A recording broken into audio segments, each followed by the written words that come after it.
नमस्कार, मी सुहासिनीज किचनमध्ये आपलं स्वागत आहे।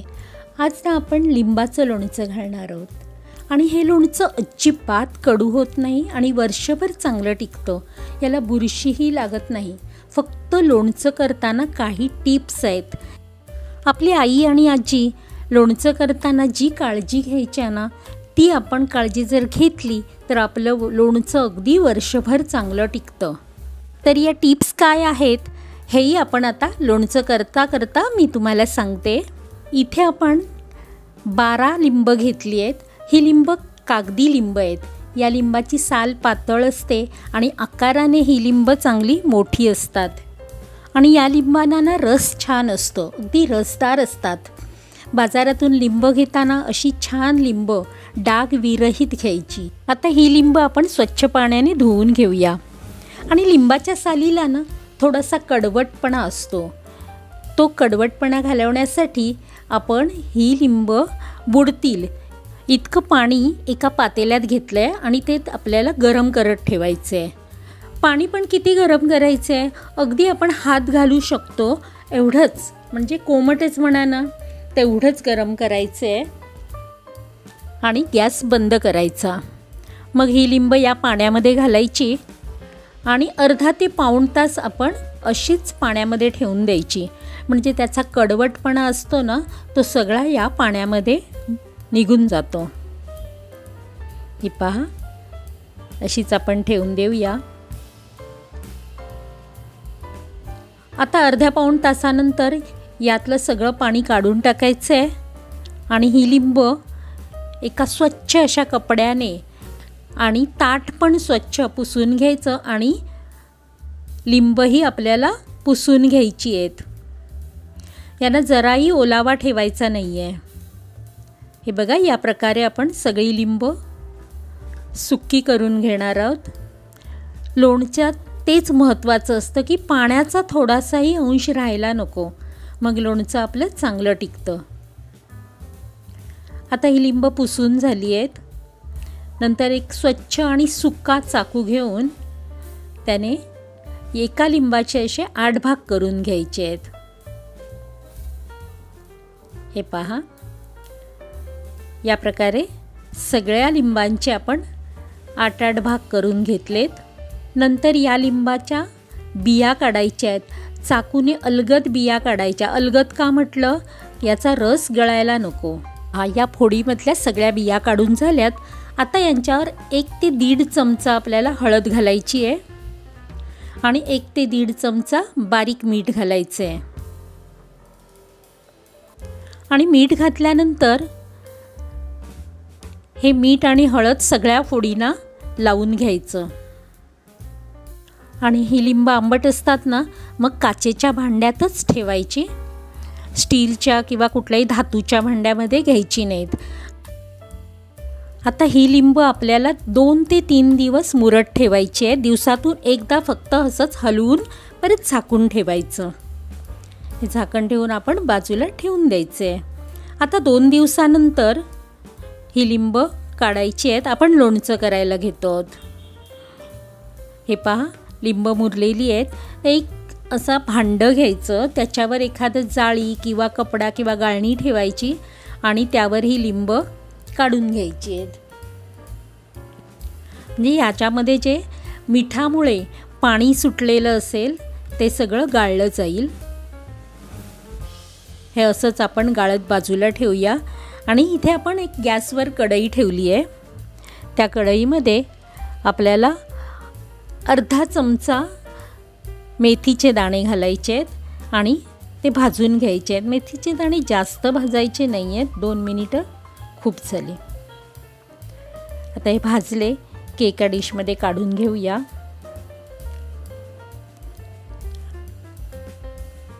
आणि याच कढईमध्ये आपण 1 चमचा बडीशेप भाजणार आहोत। लोणच्यामध्ये ना मेथी बडीशेप असली की त्याचा जो खार असतो ना, चवीला छान होतं। आता बडीशेप पण आपण भाजली आहे। इतका खमंग वास सुटला आहे ना बडीशेप आणि मेथीचा घरात।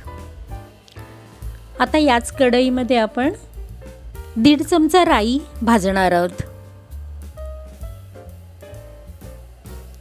ही राई पण आपण भाजून घ्यायची आहे आणि भाजल्यानंतर याच डिशमध्ये काढून घेऊया।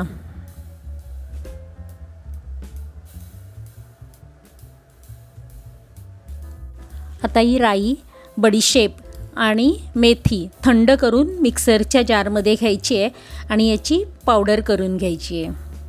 ही पावडर करून झाली की मग आपण गॅसवर परत एकदा कढई ठेवली आहे आणि यामध्ये आपण 150 ग्राम मोहरीची डाळ घेतली आहे। ही डाळ ना मी बाजारातून विकतच आणलेली आहे, कुठल्याही दुकानामध्येही सहज उपलब्ध होते आणि लोणच्याला वापरतात ती डाळ म्हटलं की ही आपल्याला दुकानातून मिळतेच। ही आपण भाजून घेऊया। आता डाळ भाजून झाली आहे, ती काढून घ्यायची आहे। आता आपण साधारण 60 ग्राम म्हणजे 3 चमचे बारीक मीठ घेतलं आहे, तेही आपल्याला भाजायचं आहे। मीठ फक्त 2 मिनिटं भाजायचं आहे, कारण मिठामधलं मॉइश्चर आहे ना ते निघालं पाहिजे।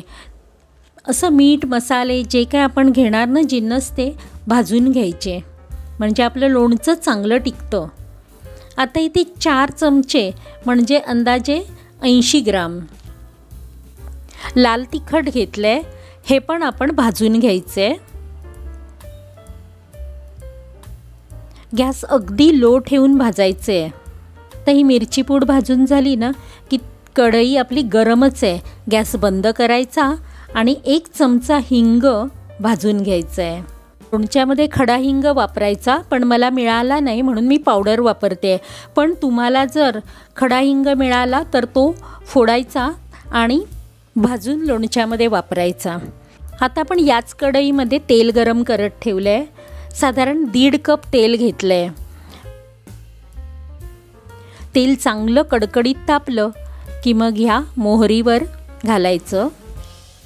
मोहरी अशी छान फुलली पाहिजे आणि जर आपल्याला मोहरीवर तेल नसेल घालायचं तर हे गरम तेल अर्धा कप काढून ठेवायचं आणि त्यामध्ये मोहरी घालायची, म्हणजे मोहरीची डाळ आपण तेलामध्ये घातली तरी चालते।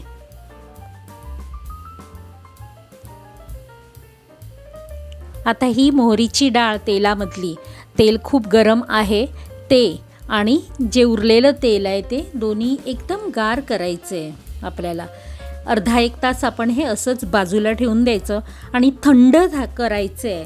अगदी थंड झालं की मग त्यामध्ये आपण हे मसाले जे आपण भाजलेले आहेत, मीठ मसाला, हिंग, बडीशेप, मेथी आणि राई जी पावडर केली आहे ते सगळं यामध्ये घालायचं आहे। पण फक्त एक लक्षात ठेवायचं, हे व्यवस्थित थंड व्हायला हवं आहे आणि जो आपण चमचा वगैरे जी भांडी वापरतो ती पूर्णपणे कोरडी हवीत, जराही पाण्याचा अंश लागायला नको। आता हा खार आपला तयार होतोय। व्यवस्थित सगळं मीठ मसाला सगळं मिक्स करायचं आहे, म्हणजे आपला खार अगदी छान तयार होतो। मी अजून 1 चमचा तेल घालणार आहे यात आणि हे बाकीचं तेल आपल्याला लोणच्यासाठीच वापरायचं आहे। आता हे सर्व एकत्र मिक्स झालं ना की मग या लोणच्याच्या फोडी ज्या आपण मुरत ठेवल्या होत्या त्या घालायच्या आहेत आणि या खारामध्ये सगळ्या फोडी घोळवून घ्यायच्या आहेत।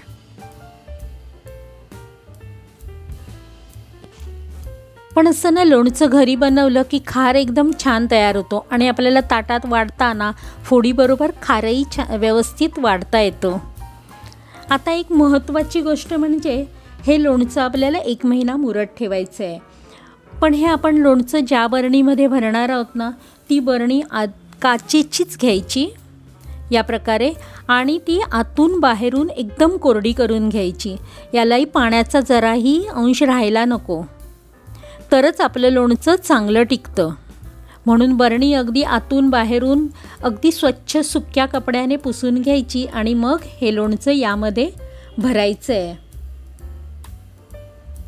आता या बरणीमध्ये हे लोणचं भरून झालं ना की लोणच्याच्या फोडी पूर्णपणे बुडतील एवढं वरती तेल हवं, म्हणजे साधारण 1 ते 1.5 इंच तेल या लोणच्यावर तरंगायला हवं। हे पहा, जराही लोणच्याची फोड आपले बाहेर राहायला नको. आणि 1 महिना आपल्याला हे लोणचं असंच मुरवत ठेवायचं आहे. हे बघा, असं व्यवस्थित भरायचं. आणि यानंतरची स्टेप आहे ती सगळ्यात महत्त्वाची आहे. एक स्वच्छ कपडा घ्यायचा आणि ह्या बरणीला जे आपण भरताना लोणचं खार वगैरे लागलेला असेल ना, तो पुसून काढायचा. तोडाही ठेवायचा नाही. तो जर राहिला ना की मग याला बुरशी पकडते, कारण हे तेलाच्या वरती आहे ना, मग बरणीलाच बुरशी लागते. आणि जर असं व्यवस्थित भरून ठेवलं ना लोणचं आणि वर तेल तरंगत असेल तर 1-1.5 वर्षही जरी तुम्ही अशीच बरणी ठेवलात ना तरीही बुरशी लागणार नाही. आता हे अशी आपण व्यवस्थित झाकण लावून लोणचं ठेवून द्यायचं आहे. लोणचं मुरल्यानंतर एखाद्या भांड्यात आपण जे लोणचं काढणार आहोत लहान बरणीत, ते काढून झालं ना की मग परत असंच बरणी पुसून ठेवायची. या सर्व टिप्स जर लक्षात ठेवून आपण लोणचं केलं ना, आपलं लोणचं कधीही बुरशी लागणार नाही किंवा खराब होणार नाही. तुम्हाला ही रेसिपी कशी वाटली कमेंट करून नक्की सांगा.